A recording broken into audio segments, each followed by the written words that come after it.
आज हम बात करेंगे सीवान के बाहुबली रहे नेता शहाबुद्दीन की, जो अब इस दुनिया में नहीं रहे। सीवान से राजद के सांसद रहे बाहुबली नेता मोहम्मद शहाबुद्दीन का इंतकाल हो गया है। तिहाड़ जेल में सजा काट रहे पूर्व सांसद ने दिल्ली के एक अस्पताल में सैटरडे के अहले सुबह आखिरी सांस ली। कोरोना से इन्फेक्टेड होने के बाद उन्हें हाईकोर्ट के ऑर्डर पर अस्पताल में भर्ती कराया गया। शहाबुद्दीन के इस तरह दुनिया से छोड़कर चले जाने से उनके चाहने वाले बहुत गमगीन हैं। ये वो चाहने वाले हैं जो शहाबुद्दीन को सीवान का रॉबिन हुड कहते थे। आइए जानते हैं सीवान के रॉबिन हुड से जुड़ी एक कहानी। बात बिहार के उस बाहुबली की है जिसका नाम सुनते ही आज भी लोग खौफ में आ जाते हैं। हम बात कर रहे हैं बिहार के सीवान सीट से सांसद रहे मोहम्मद शहाबुद्दीन की।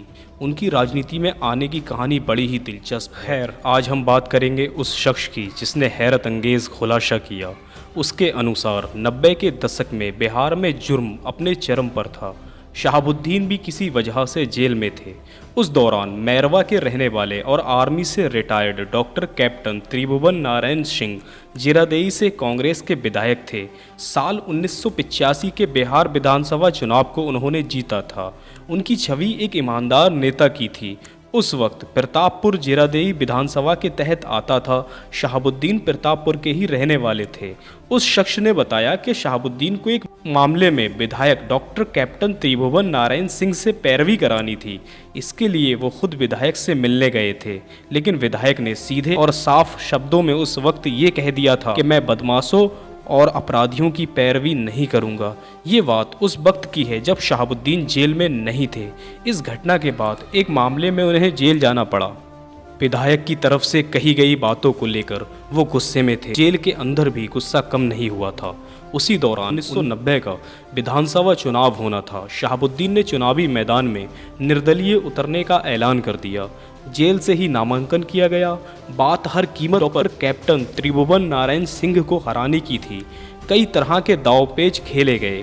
उस वक्त का चुनाव बैलेट पेपर पर हुआ करता था। अपनी मेहनत और दांवपेच के दम पर शहाबुद्दीन ने वो मौजूदा विधायक को हरा दिया।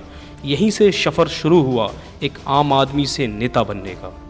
पूरे 5 साल शहाबुद्दीन जीरादेई के विधायक रहे और इस दौरान उनको पूर्व मुख्यमंत्री लालू यादव का साथ मिल गया।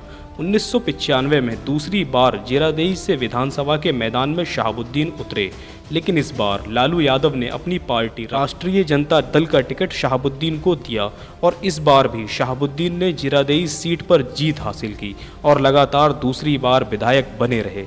ठीक 1 साल बाद 1996 में लोकसभा का चुनाव हुआ और राजद ने शहाबुद्दीन को सीवान से टिकट दे दिया और वो जीत दर्ज करके लोकसभा पहुंच गए। कहा जाता है एक पैरवी की वजह से शहाबुद्दीन अब नेताजी शहाबुद्दीन कहलाने लगे थे। शहाबुद्दीन एक शेर की तरह पूरे बिहार में गर्जा करते थे। वो मजलूमों के मसीहा कहलाते। असदुद्दीन ओवैसी ने अपने एक भाषण में एक ऐसी बात शहाबुद्दीन को लेकर बताई जो साबित करती है कि उस शेर का विपक्ष में कैसा खौफ था। जब असदुद्दीन ओवैसी पहली बार लोकसभा में बोलने के लिए खड़े हुए तो उनके कुछ देर बोलने के बाद विपक्ष में बीजेपी और कुछ विपक्ष के लोग उन्हें रोकने के लिए उठे। इतने में बिहार का शेर शहाबुद्दीन उठकर खड़ा हो गया। जब लोगों ने देखा कि शहाबुद्दीन खड़े हो गए हैं तो किसी की भी हिम्मत ना हुई जो असदुद्दीन ओवैसी को कुछ बोल सके। सबके सब खामोशी से अपनी जगह पर बैठ गए। दोस्तों, ये था बिहार के शेर मोहम्मद शहाबुद्दीन से जुड़ा एक दिलचस्प किस्सा। ऐसे ही वीडियोस देखने के लिए हमारे साथ बने रहें और नए दोस्त चैनल को ज़रूर सब्सक्राइब करें। फिर मिलते हैं किसी नई वीडियो में नए टॉपिक के साथ। तब तक के लिए खुदा हाफिज़।